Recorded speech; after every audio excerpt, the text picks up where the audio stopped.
Hello again everybody.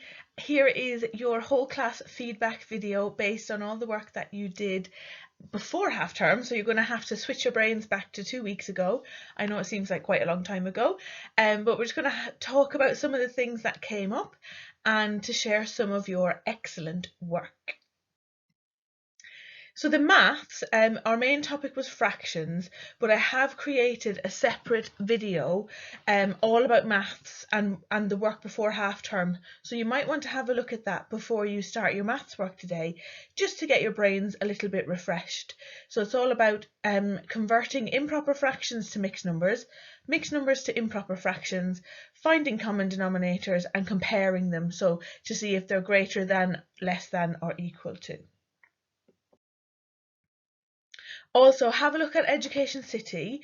I've noticed some of you have already done the revision from the previous year, so the year 4 revision. When you go to the homework section, you'll see a little picture of an owl, and that's all revision from past year groups. And there's a new one on there which has a picture of a little bee, and the bee one is all about what's coming up this week. So there are some learn screens where you don't have to do anything, you just have to watch, and it just gives you little reminders of what to do. And there are also 4 activities in there if you want to give them a try each day as you do your main maths work.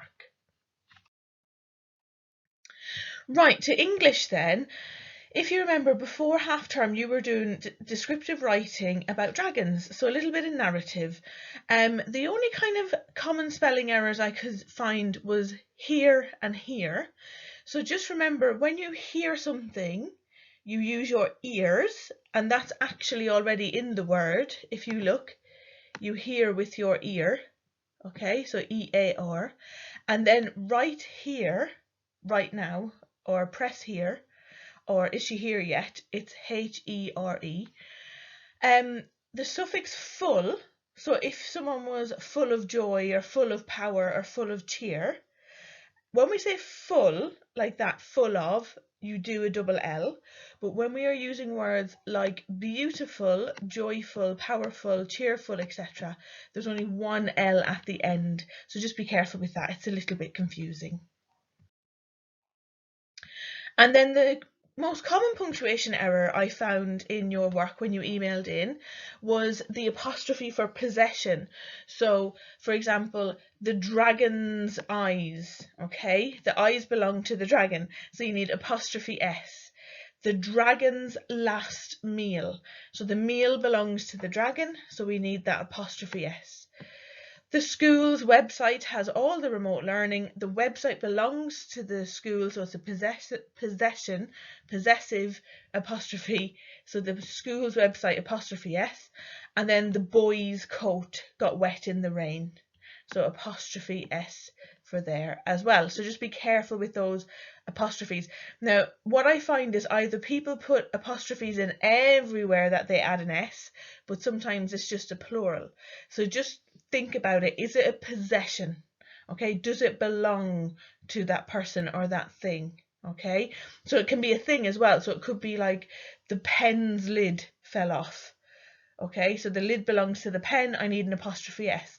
But if you were saying the pens fell all over the floor, that's just talking about lots of pens, so you just need to add an S to make it plural. So it's a lot of rules to remember, but just think about those before you do them. Okay, so really careful. We don't need apostrophes before every single S in your writing, but we do need it if it's a possessive apostrophe. Right, so now let's share some good work. Okay, so as before, here I'm going to just have to get a little bit closer to see. Here we have some descriptive writing about your dragons, and obviously I can't read the whole thing, but if you want to pause the video and have a look and read for yourself. But here I chose some really good vocabulary because this person used words like the creature was solitary, and they mentioned the word dwelling instead of where they lived, or habitats had said dwelling. And then, so I'm going to have to get closer to this screen, even though I've got my glasses on. It says they tend to reside. So instead of saying again where they live, they tend to reside. They fly like an eagle, soaring through the misty clouds. So like an eagle, we've got our simile there. We have a pair of brackets to give us some extra information, which is wonderful. And then we have the guillotine sharp teeth. Guillotine sharp teeth. So we have a metaphor there to help describe and help us imagine what those teeth are like. So that's a really good description, and I'm going to let you read the rest if you want to press pause. Here we had on Christmas morning a dragon lifted its wheezy head up off the leafy ground and stretched, feeling creaky like an old chair. I mean, what a fab opening sentence. It's amazing, full of description. Its wheezy head and a simile, like an old chair. And here we have another descriptive paragraph. Actually, this was the first draft. So I'm going to come back to this in a minute, actually, because this person actually wrote it up again and illustrated it. So I'm going to come back to this one. Right, here we have another one. The dragon was armoured with olive green scales. So armoured, so I can imagine what the scales are like. They're really tough and strong. And not just green scales, olive green scales, because you can have lots of different types of green. So that's absolutely amazing. Its wings were bigger than turrets. So turrets are things that are on castles. It was massive, massive, massive. It glides through the sky. People marvel at its beauty. It guzzles down the most marvellous feast. All of this vocabulary, stretching, stretching all the time. Amazing. Here we have, there was one here I wanted to see, to show you, sorry. Where is it gone? Their scales change colour, making them appear fierce and frightening to the eye. So we have some alliteration there. So that's really, really good. And then this one, they live in remote, frosty conditions such as lakes. Again, stretching that vocabulary. Remote, frosty conditions. Okay, again, I'm going to let you read the rest. You can pause it. But another one that I liked was their body had sparkling scales. Sparkling scales. We've got that alliteration again, and the rest of that is really good. So press pause and have a closer look and have a look at this wonderful work. Here we have another one, and I like this final paragraph again. Sorry, I'm going to have to get closer to my screen to have a look. It said, satisfied, he stretched his delicate membrane-like wings.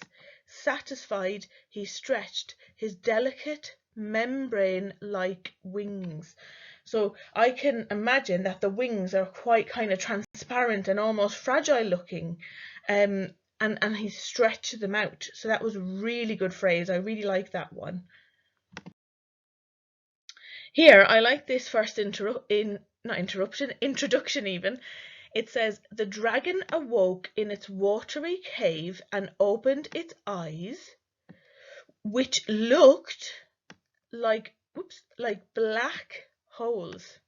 And here we have a relative clause which looked like black holes, which was part of the build-up of this sequence. So you had to think about words, you had to think about phrases, you had to think about different clause types, and that was amazing. So well done. Okay, that's just the rest of that person's description. And this was the one that I wanted to come back to. So on the previous page that I've just skipped past, that was their kind of build up, and I want to have a look at this one. It says, it was the dawn to a new day. The air was as cold as ice and the sky was filled with vibrant colours. What a great introduction. Okay, and then down here, in an instant, comma, torrents of flame exploded from its large nostrils, And then I'm going to skip down a bit. It says its breath was as loud as thunder and as deadly as a furious erupting volcano. All those wonderful similes, my goodness. And then this last part, the dragon dramatically stretched its blue and purple wings. Dramatically stretched its blue and purple wings. Amazing. Here we have another one.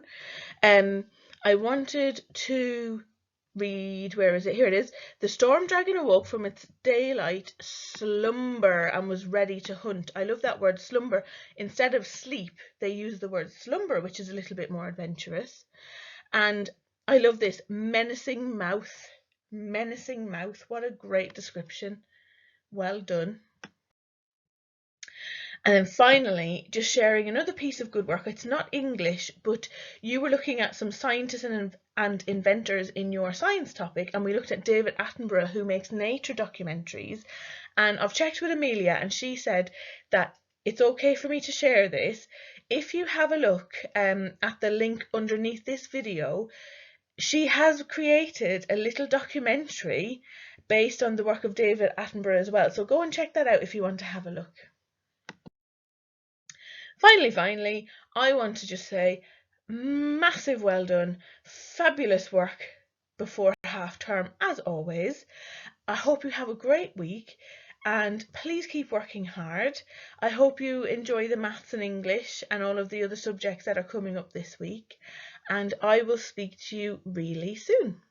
Have a good day.